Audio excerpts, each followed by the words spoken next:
नमस्कार, मैं हेमंत बघेल आप सभी का बहुत बहुत स्वागत करता हूं मेरे इस YouTube चैनल में। इस वीडियो में मैं छत्तीसगढ़ सामान्य अध्ययन से संबंधित ऐसे कुछ महत्वपूर्ण प्रश्न लेकर के आया हूं जो कि सीजी व्यापम और CGPSC की बहुत सारी परीक्षाओं में पूछी गई हैं।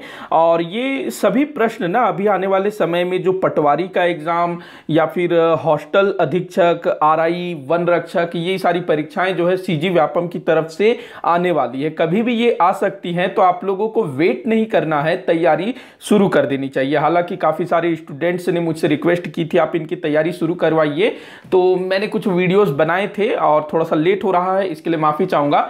लेकिन आगे कोशिश करूँगा कि हर एक रोज मैं जो हूँ इन सभी परीक्षाओं के लिए एक आध वीडियो अपलोड करूँ। तो आप लोग जो है मेरे चैनल को सब्सक्राइब करके रखिएगा, आने वाले समय में जो है और विषयों के भी आपको देखने को मिलेगा। तो शुरू करते हैं आज की इस वीडियो को। मैंने 50 फैक्ट लिए हैं, अलग अलग परीक्षाओं से मैंने इसको उठाया है और अधिकतर क्वेश्चन ना पूछे गए हैं। वैसे क्वेश्चन नहीं है, ये फैक्ट है जो कि पूछे गए हैं क्वेश्चन के रूप में। तो पहला मैंने लिया है, छत्तीसगढ़ पृथक राज्य की संकल्पना सर्वप्रथम पंडित सुंदरलाल शर्मा जी ने किया था। तो काफी बार पूछा गया है कि पृथक छत्तीसगढ़ राज्य की संकल्पना किसके द्वारा की गई है। तो ये पंडित सुंदरलाल शर्मा जी, जिनको छत्तीसगढ़ का गांधी भी कहा जाता है, इनको काफी बार पूछा गया है। कंडेल नहर सत्याग्रह का इन्होंने नेतृत्व किया था और अछूतोद्धार कार्यक्रम से भी ये जुड़े हुए थे। तो काफी इंपॉर्टेंट क्वेश्चन है, एकदम IMP वाला क्वेश्चन है। अगला मैंने लिया है, पृथक छत्तीसगढ़ की मांग सर्वप्रथम विधानसभा में करने वाले रायपुर के विधायक ठाकुर रामकृष्ण सिंह जी थे, जो कि प्रजा सोशलिस्ट पार्टी से थे।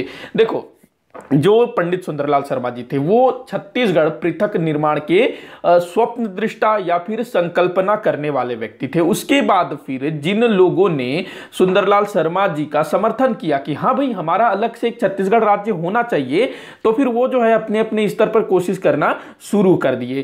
तो विधानसभा में, क्योंकि अंग्रेजों के समय में भी विधानसभा हुआ करती थी, तो विधानसभा में सबसे पहले रायपुर के एक विधायक थे ठाकुर रामकृष्ण सिंह। तो इन्होंने जो है सन 1955 में मध्य प्रांत एवं बरार की विधानसभा में, जो कि नागपुर में हुआ करता था, वहां पर इन्होंने पहली बार पृथक छत्तीसगढ़ निर्माण की मांग रखी थी। और ये जो है प्रजा सोशलिस्ट पार्टी से थे। तो ये चीज आप लोग ध्यान रखिएगा, काफी इंपॉर्टेंट है, काफी बार पूछा गया है। तीसरा है, छत्तीसगढ़ राजस्व मंडल अर्थात रेवेन्यू बोर्ड का कार्यालय बिलासपुर में स्थित है। ये क्वेश्चन भी रिपीट हुआ है काफी बार। तो जो रेवेन्यू बोर्ड है, राजस्व मंडल, वो बिलासपुर में स्थित है।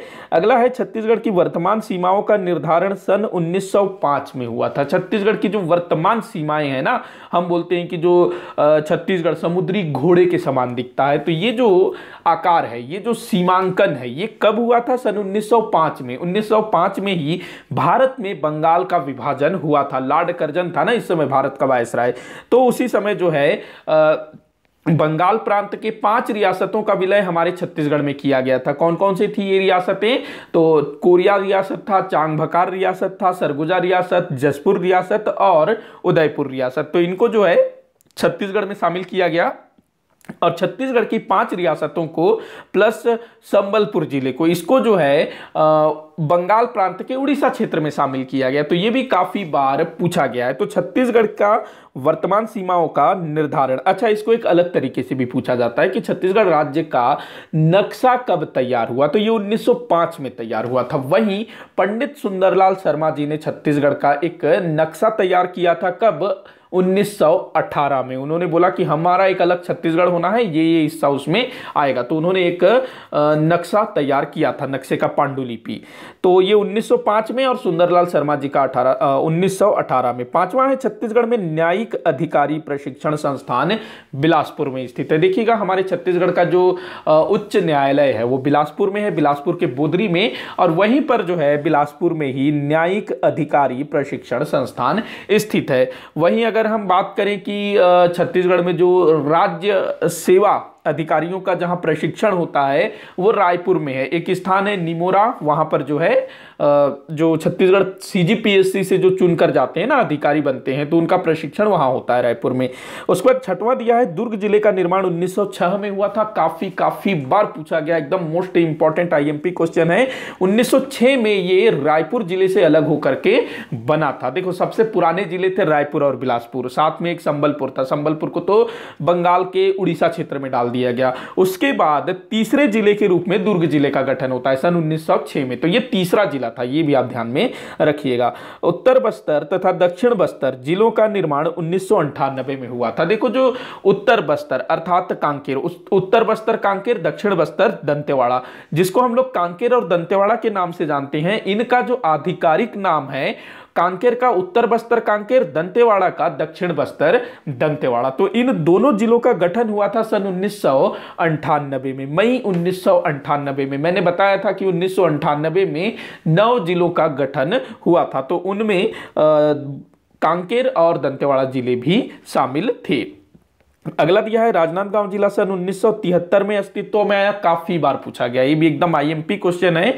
तो जो राजनांदगांव जिला है, सन 1973 में दुर्ग जिले से अलग होकर के नया जिला बना था। उसके बाद 9वां है, जिला बनने के समय कोरिया जिले को पश्चिम सरगुजा के नाम से जाना जाता था। ये मतलब कॉमन सेंस टाइप का चीज है।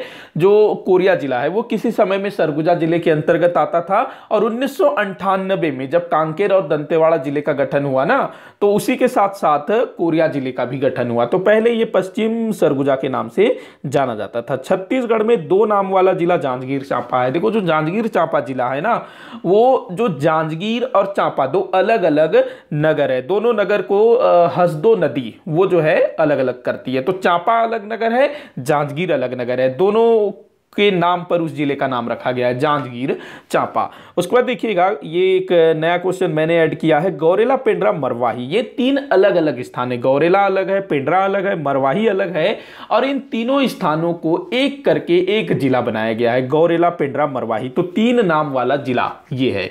तो ये आप लोग ध्यान में रखिएगा, ये एक नया चीज होगा, इस टाइप से पूछा जा सकता है। अगला दिया हुआ है, छत्तीसगढ़ का सर्वाधिक धुर दक्षिणी स्थान कौन सा? कितना बार ये पूछा गया है। तो छत्तीसगढ़ का जो सर्वाधिक धुर दक्षिणी किनारा या स्थान या नगर या तहसील पूछा जाता है, तो कोंटा वो तहसील है। तो एकदम दक्षिणतम तहसील कोंटा, सबसे दक्षिणतम नगर भी कोंटा है। कोंटा तहसील में जो नगर है ना, जो उसका केंद्र है, वो नगर ही एकदम कोंटा में स्थित है, मतलब क्या कहते हैं, दक्षिण में स्थित है। तो सुदूर दक्षिण में स्थित है कोंटा। और वहीं आपको जो है उत्तर में कौन सा है, पूर्व में कौन सा है, पश्चिम में कौन सा है, ये भी आप लोगों को ध्यान रखना होगा। और वहीं जो सुकमा जिला जिसके अंतर्गत कोंटा तहसील आता है, वो सबसे दक्षिणतम जिला है। 13वां नंबर है, छत्तीसगढ़ का वह शहर जहां सबसे पहले रेल पहुंचा। तो ये राजनांदगांव है। लगभग 1882 में काम शुरू हुआ था। तो राजनांदगांव सबसे पहला शहर जहां पर रेल पहुंचा, क्योंकि नागपुर से बंगाल की तरफ जाना था रेल, जो बंबई से ना कलकत्ता को जोड़ना था, बीच में बंबई कलकत्ता को जोड़ना था। तो बंबई से इधर नासिक नागपुर आते हुए अपना राजनांदगांव, फिर दुर्ग, रायपुर, महासमुंद होते हुए ये जो है संबलपुर होते हुए फिर कलकत्ता जाना था। तो नागपुर से राजनांदगांव तक पहली रेल लाइन बिछाई जाती है। तो हमारे छत्तीसगढ़ का पहला नगर जो कि राजनांदगांव था। उसके बाद देखिएगा, छत्तीसगढ़ के 14 रियासतों में से सबसे अधिक आय वाला रियासत बस्तर स्टेट था, क्योंकि जो बस्तर था ये सबसे बड़ा था क्षेत्रफल में।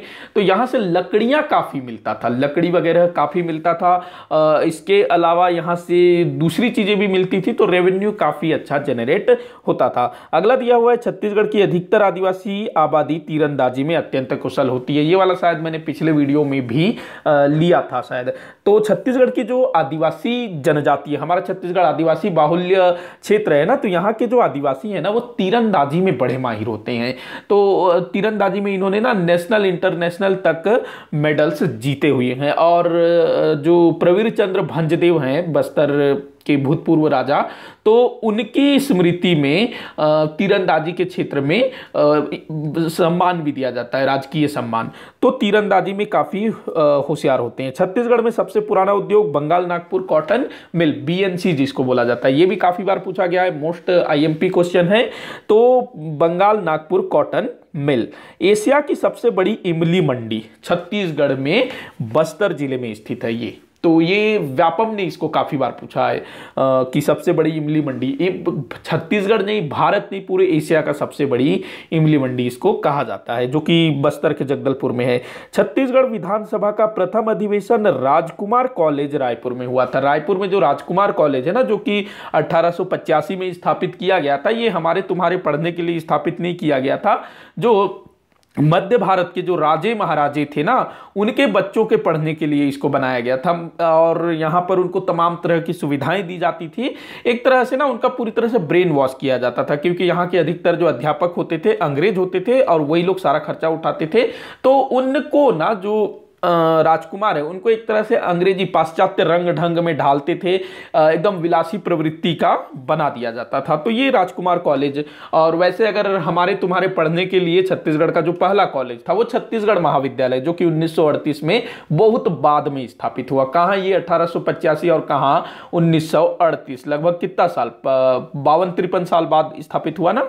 तो ये ध्यान रखना, राजकुमार कॉलेज रायपुर में छत्तीसगढ़ के प्रथम विधानसभा का अधिवेशन हुआ था, क्योंकि उस समय विधानसभा बना नहीं था ना, तो जो पहला अधिवेशन होना था तो यहां पर हुआ।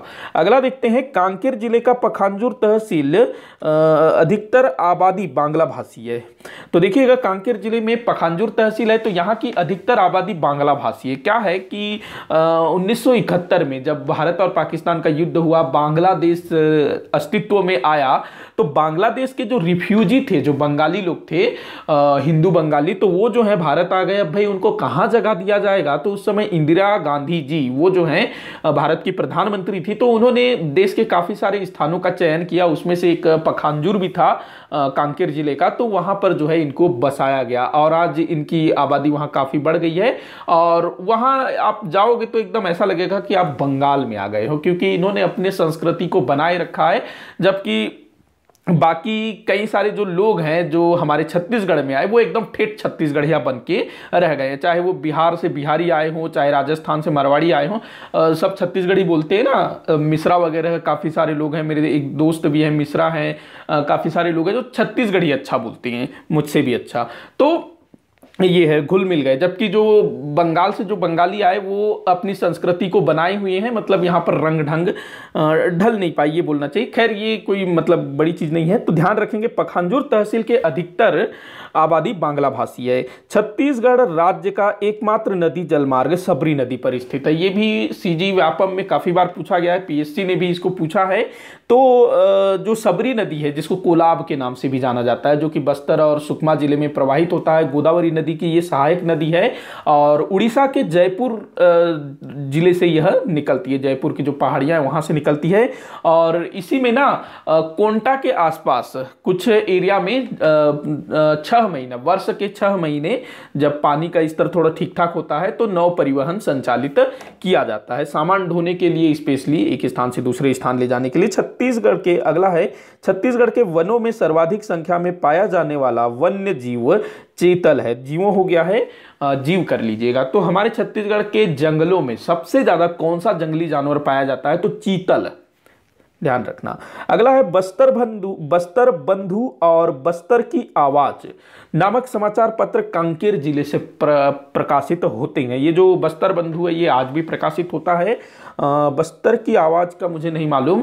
तो ये जो दोनों समाचार पत्र है, अब बस्तर लगा हुआ है तो आप लोग बस्तर टिक कर दोगे, बस्तर से नहीं निकलते हैं ये लोग, कांकेर से प्रकाशित होते हैं। बस्तर से जो है दंडकारण्य समाचार पत्र याद रखिएगा, वो काफी फेमस है। बस्तर से एक बस्तरिया नाम का समाचार पत्र भी प्रकाशित होता था। अगला है, छत्तीसगढ़ में सबसे अधिक जलप्रपात बस्तर संभाग में है। तो देखो, जो हमारे छत्तीसगढ़ में ना, अगर हम जलप्रपातों की बात करें तो एक तो आपके उत्तरी छत्तीसगढ़ में है बहुत सारे जलप्रपात, दूसरे दक्षिणी छत्तीसगढ़ में, और दोनों की अगर तुलना करें तो सबसे ज्यादा जलप्रपात जो है दक्षिण में, अर्थात बस्तर संभाग में है। क्योंकि देखो, जो उत्तर और दक्षिण का जो भाग है ना, वो पर्वत पठार वाला भाग है। तो यहां पर जो नदियां प्रवाहित होती है, अब इनके रास्ते में गड्ढे खड्डे आते हैं, तो उसमें जब पानी गिरता है तो मनोरम दृश्य उत्पन्न होता है, तो वही बन गया झरना। और जबकि मध्य की बात करें तो भाई वो थोड़ा सा मैदानी इलाका है। अब मैदान में नदी तो भाई सीधा सीधा बहेगी, कहीं पर झरना बनेगा नहीं, तो ये चीज है। तो बस्तर क्षेत्र में मतलब बस्तर संभाग में सर्वाधिक जलप्रपात हैं। छत्तीसगढ़ का सबसे विकसित जिला दुर्ग जिला है, तो ये भी काफी बार पूछा गया है सीजी व्यापम में। तो छत्तीसगढ़ का जो सबसे विकसित जिला दुर्ग जिला, क्योंकि यहाँ पर भिलाई स्टील प्लांट है और काफी सारे नगर भी है। देखो अभी अगर हम देखें नगर निगम, तो सबसे ज्यादा नगर निगम ना दुर्ग जिले में, एक तो दुर्ग हो गया, उसके बाद भिलाई हो गया, चरोदा हो गया, और अभी एक नया बनाया गया है रिसाली। इसके अलावा काफी सारे नगर हैं जो कि नगर पालिका वगैरह हैं। तो ये है, तो काफी विकसित जिला, मतलब हमारे छत्तीसगढ़ का सबसे विकसित जिला। अगला है 25वां, छत्तीसगढ़ में सर्वाधिक सीमेंट कारखाने हैं। तो हमारे छत्तीसगढ़ में ना सबसे ज्यादा सीमेंट कारखाने हैं। इसका कारण क्या है, तो छत्तीसगढ़ में चूना पत्थर काफी मिलता है। तो इस टाइप के जो क्वेश्चन है ना वो कैसे पूछे जा सकते हैं, जो एक होता है ना कि दो कथन दिए हुए होते हैं, पहला जो है अभिकथन है, दूसरा तर्क है, और उसके बाद फिर नीचे दिया हुआ होता है कि आर ए की सही व्याख्या है, ए आर की सही व्याख्या है। इस तरह से पूछा जा सकता है। क्या पूछेगा कि छत्तीसगढ़ में सर्वाधिक सीमेंट कारखाने हैं, ये हो गया कथन ए। कथन बी पूछ देगा कि छत्तीसगढ़ में सर्वाधिक चूने का पत्थर पाया जाता है। तो अब आपको कथन का चयन करना है, तो इसको आप लोग ध्यान रखेंगे, इस तरह के क्वेश्चन बनते हैं। अगला दिया है छत्तीसगढ़ की ये के है, छत्तीसगढ़ के मंगल पांडे हनुमान सिंह को कहते हैं। हनुमान सिंह जो कि ब्रिटिश सेना में सिपाही थे, सिपाही हनुमान सिंह जी। तो 1857 की क्रांति जब चल रही थी और हमारे छत्तीसगढ़ में शहीद वीर नारायण सिंह जी अपनी शहादत दे देते हैं, तो उसके कुछ ही दिनों पश्चात रायपुर के सैनिक शिविर में शहीद हनुमान सिंह जी ने, इन्होंने जो है विद्रोह किया, अपने एक सैन्य अधिकारी शिडवेल की हत्या कर दी, और फिर ये वहां से फरार हो जाते हैं। और इनके जो कुछ साथी जिन्होंने इनका साथ दिया था उनको बाद में मृत्यु दंड दिया जाता है, जिनकी संख्या 17 थी, लेकिन हनुमान सिंह जी कभी पकड़ में नहीं आए थे। तो इन्होंने जो है यहाँ पर सैनिक विद्रोह किया था, इसी कारण इनको जो है छत्तीसगढ़ का मंगल पांडे कहा जाता है। अगला है क्षेत्रफल की दृष्टि से छत्तीसगढ़ का देश में तीसरा स्थान है। ये क्या बन गया भाई, ये कुछ तो मिस्टेक है, ये आप इसको स्किप कर देते हैं। क्षेत्रफल की दृष्टि से छत्तीसगढ़ का देश में कितना स्थान है, आप लोग बताइए कमेंट करके, ये मिस्टेक हो गया। अगला दिया है 28वां, जनजातीय जनसंख्या के मामले में छत्तीसगढ़ देश में तीसरे स्थान पर है। जी हाँ बिल्कुल, सबसे पहले नंबर पर मध्य प्रदेश है, दूसरे नंबर पर अपना जो क्या कहते हैं उड़ीसा है, उसके बाद ये थोड़ा सा मुझे मिस्टेक लग रहा है, चौथे नंबर पे होना चाहिए आई थिंक, क्योंकि पहले नंबर पे मध्य प्रदेश, दूसरे में उड़ीसा, तीसरे में शायद झारखंड होना चाहिए। थोड़ा सा मेरा दिमाग जो है इसको मिस आउट कर रहा है, तो ये दोनों को स्किप कर देते हैं, 27 और 28 को। आप लोग बताइएगा कि छत्तीसगढ़ जनजातीय जनसंख्या के मामले में चौथे नंबर में है कि तीसरे नंबर में है। बाकी वृक्ष वनावरण मतलब जंगलों के मामले में, मतलब वन क्षेत्रफल के मामले में, ये शायद वन क्षेत्रफल होना था मेरे ख्याल से, ये 27वां नंबर। तो वन क्षेत्रफल की दृष्टि से छत्तीसगढ़ जो है देश में तीसरे नंबर पर है। पहले नंबर पर मध्य प्रदेश, दूसरे में अरुणाचल प्रदेश और तीसरे में अपना छत्तीसगढ़। बाकी 28 नंबर आप लोग मुझे कमेंट करके बताइएगा। अगला दिया हुआ है 29वां, छत्तीसगढ़ राज्य बीज का एकमात्र, ये क्या बन गया, छत्तीसगढ़ राज्य ये देश का होना चाहिए था। छत्तीसगढ़ राज्य देश का एकमात्र टीन उत्पादक है। तो हमारा जो छत्तीसगढ़ है ना, भारत में एकमात्र ऐसा राज्य है जहां से टीन का उत्पादन होता है। अगला दिया है, काफी बार पूछा गया है ये क्वेश्चन भी, चित्रकूट जलप्रपात को भारत का नियाग्रा कहा जाता है। तो काफी बार पूछा गया है, स्पेशली सीजी व्यापम में। तो चित्रकूट जलप्रपात जो कि बस्तर जिले में प्रवाहित होने वाली इंद्रावती नदी में स्थित है। तो ये जो है कुछ कुछ अमेरिका के नियाग्रा जलप्रपात के समान दिखता है, इस कारण इसको जो है चित्रकूट को भारत का नियाग्रा कहा जाता है। अगला है, भिलाई स्टील प्लांट का उद्घाटन 1959 में तत्कालीन राष्ट्रपति डॉक्टर राजेंद्र प्रसाद द्वारा किया गया था। तो देखो डॉक्टर राजेंद्र प्रसाद जो कि 2 बार के राष्ट्रपति थे, तो इन्हीं के कर कमलों से भिलाई स्टील प्लांट की शुरुआत हुई थी, उद्घाटन हुआ था। और जो भिलाई स्टील प्लांट है ये दुर्ग के भिलाई नामक स्थान पर बनाया हुआ है। रूस के सहयोग से इसकी स्थापना हुई थी और रूस और भारत के मित्रता के प्रतीक के रूप में भिलाई में मैत्री बाग स्थापित किया गया। आज भी है ना मैत्री बाग। और क्या है, जो भिलाई स्टील प्लांट है, जो सबसे ज्यादा पूछा गया है, ये द्वितीय पंचवर्षीय योजना में बना था, काफी बार पूछा गया है, ध्यान रखेंगे। द्वितीय पंचवर्षीय योजना में भिलाई स्टील प्लांट की स्थापना हुई। अगला है चक्रधर समारोह रायगढ़ में आयोजित किया जाता है। ये तो भाई सीजीपीएससी का एकदम फेवरेट क्वेश्चन है, लगभग हर साल क्वेश्चन इससे पूछा ही जाता है, व्यापम भी इससे क्वेश्चन पूछता है। तो चक्रधर समारोह रायगढ़ में बनाया जाता है। गणेश उत्सव के टाइम पर इस महोत्सव का आयोजन किया जाता है। राजा चक्रधर थे रायगढ़ के महाराजा, तो उनकी स्मृति में इस समारोह का आयोजन किया जाता है। 33वां है छत्तीसगढ़ में ब्रेल लिपि प्रेस, बिलासपुर जिले में। ब्रेल लिपि जो दृष्टि बाधित जो होते हैं ना लोग, तो वो कैसे स्पर्श करके पढ़ते हैं। उनका जो पुस्तक होता है ना, उसका जो पेज होता है काफी मोटा होता है और उसमें वो लोग छेद कर करके उसमें लिखते जाते हैं, तो उससे उभरता चला जाता है, तो उसको वो लोग छू छू करके स्पर्श करके पढ़ते हैं। तो ये जो ब्रेल लिपि प्रेस है ये बिलासपुर जिले में है। अगला है कबीरधाम जिले के भोरमदेव मंदिर छत्तीसगढ़ का खजुराहो कहा जाता है, ये होना था। हाँ, तो जो कबीरधाम जिले में भोरमदेव मंदिर है उसको छत्तीसगढ़ का कबीरधाम जिले के भोरमदेव मंदिर को छत्तीसगढ़ का खजुराहो कहा जाता है। खजुराहो कहां पर है? तो ये मध्य प्रदेश में है ना खजुराहो। तो वहां पर जो कंदरिया महादेव का मंदिर है और भी काफी सारे मंदिर है जो कि चंदेल वंशीय शासकों द्वारा बनवाया गया है। तो हमारा जो भोरमदेव मंदिर है वो कुछ कुछ खजुराहो के मंदिर जैसा दिखता है, इस कारण से छत्तीसगढ़ के खजुराहो के रूप में भोरमदेव मंदिर को पहचाना जाता है। अगला है साउथ स्टार। अरे यार माफी चाहूंगा, मैं कितना मिस्टेक कर गया हूं। ये साउथ स्टार नहीं है, ये साउथ ईस्टर्न है और ये गोल्ड नहीं है, ये कोल्ड है। कोल्ड भी नहीं, coal. South eastern coal field. तो इसका जो मुख्यालय कहां पर है? बिलासपुर में है। जो SECL जिसको बोलते हैं ना, SECL साउथ ईस्टर्न कोल लिमिटेड, तो ये कहां पर है? इसका मुख्यालय बिलासपुर में है। छत्तीसगढ़ में सर्वाधिक विस्तृत साल वृक्ष का है। देखो हमारे छत्तीसगढ़ में जो सर्वाधिक विस्तृत वन है ना, वो साल वृक्ष का है। ये लगभग 43 से 44% क्षेत्र में साल वनों का वृक्ष है, साल वन के जंगल हैं। और जो साल जिसको सरई भी बोला जाता है, ये हमारे छत्तीसगढ़ का राजकीय वृक्ष भी है। अगला है गुंडाधुर ने 1910 के क्या हो गया आज, मुझे काफ़ी मैंने चेक नहीं किया क्योंकि जल्दबाजी में वीडियो रिकॉर्ड कर रहा हूं। तो गुंडाधुर ने 1910 में भूमकाल विद्रोह का नेतृत्व किया था। देखो 1910 में बस्तर क्षेत्र में विद्रोह हुआ, भूमकाल विद्रोह, तो ये फरवरी 1910 में हुआ था। इसका नेतृत्वकर्ता कौन थे? गुंडाधुर। गुंडाधुर को ना छत्तीसगढ़ का तात्या टोपी भी बोला जाता है। अगला है कलिंग राज ने छत्तीसगढ़ में कलचुरी राजवंश की स्थापना की थी। काफी बार ये पूछा गया है, सीजीपीएससी में भी काफी रिपीट हुआ ये क्वेश्चन। उसके बाद देखिएगा छत्तीसगढ़ में अदला बदली विवाह को गुर्रावट कहा जाता है। छत्तीसगढ़ में जो अदला बदली विवाह होता है ना, क्या होता है अदला बदली विवाह में? तो एक तरफ से जो है वधू देंगे और दूसरी तरफ से भी वधू देंगे। मतलब मान लो दो परिवार है, दोनों परिवार में दो बच्चे हैं, एक लड़का एक लड़की, तो दोनों परिवार जो है अपने तरफ से लड़की देंगे और दूसरी तरफ से लड़की लेके आएंगे, मतलब एक साथ विवाह करेंगे इस टाइप से।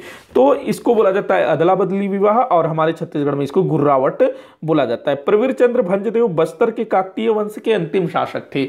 मैंने बताया था पीछे कि इन्हीं की स्मृति में तीरंदाजी के क्षेत्र में पुरस्कार दिया जाता है छत्तीसगढ़ राज्य सरकार द्वारा। तो ये जो है काकतीय वंश के अंतिम शासक थे। जिस समय भारत स्वतंत्र हुआ ना, तो हमारे छत्तीसगढ़ में 14 देशी रियासत थे, तो उन्हीं में से एक बस्तर रियासत था। तो उस समय प्रवीर चंद्र भंजदेव वहां के शासक थे। रायपुर का अंतरराष्ट्रीय क्रिकेट स्टेडियम रायपुर के निकट परसदा गांव में निर्मित है। तो ये जिस समय ये स्टेडियम बना था उस टाइम के अधिकतर पेपरों में, अधिकतर परीक्षाओं में ये क्वेश्चन पूछा गया है।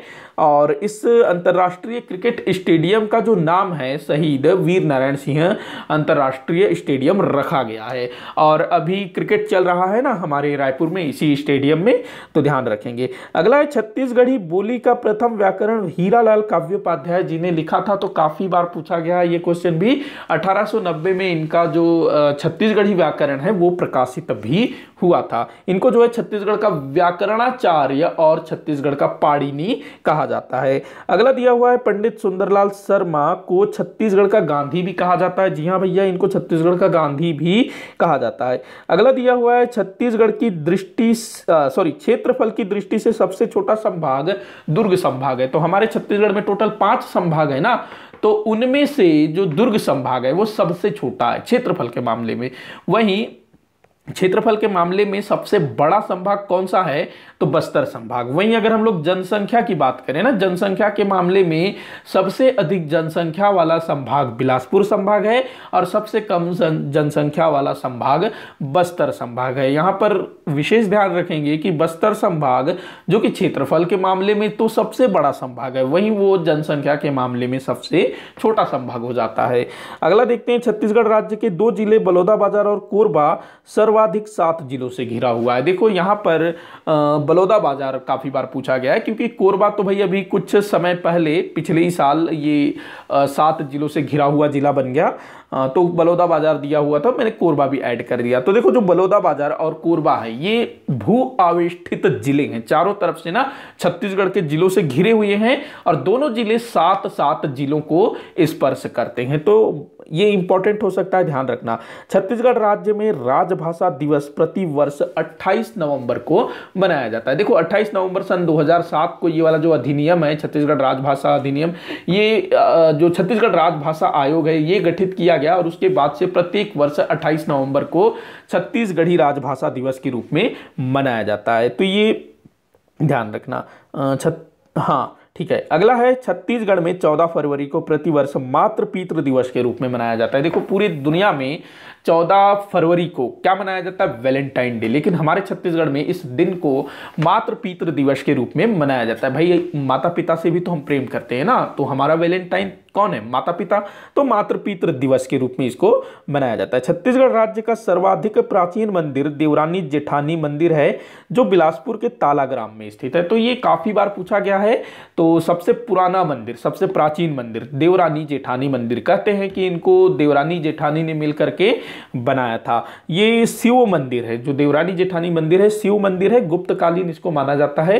मतलब जब गुप्तों का शासन था तो उसी आसपास इसका निर्माण हुआ था। अगला है आखिरी, मैंने 50 ही इसमें लिया है, सिरपुर का लक्ष्मण मंदिर विष्णु मंदिर है। देखो जो सिरपुर का लक्ष्मण मंदिर, जिसको कि पांडु वंश के शासक महाशिवगुप्त बालार्जुन की माता वशाटा देवी ने बनवाया था अपने पति हर्षगुप्त के स्मृति में। तो ये जो मंदिर है इसका नाम तो लक्ष्मण मंदिर है, लेकिन इसके अंदर विष्णु जी की प्रतिमा है। तो नाम इसका लक्ष्मण मंदिर है, लेकिन है क्या, ये विष्णु मंदिर है। तो इस चीज को आप लोग ध्यान रखेंगे, पूछा गया ये चीज।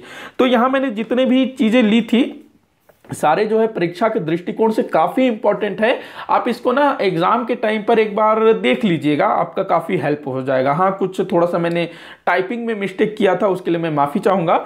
अगर आप लोगों को वीडियो अच्छा लगा हो तो वीडियो को लाइक जरूर करिएगा, जितना हो सके उतना शेयर करिएगा। कुछ भी डाउट हो तो मुझे लिखिएगा ताकि मैं उसको सॉल्व कर सकूं। चैनल को सब्सक्राइब करिएगा। वीडियो को आखिर तक देखने के लिए बहुत बहुत धन्यवाद।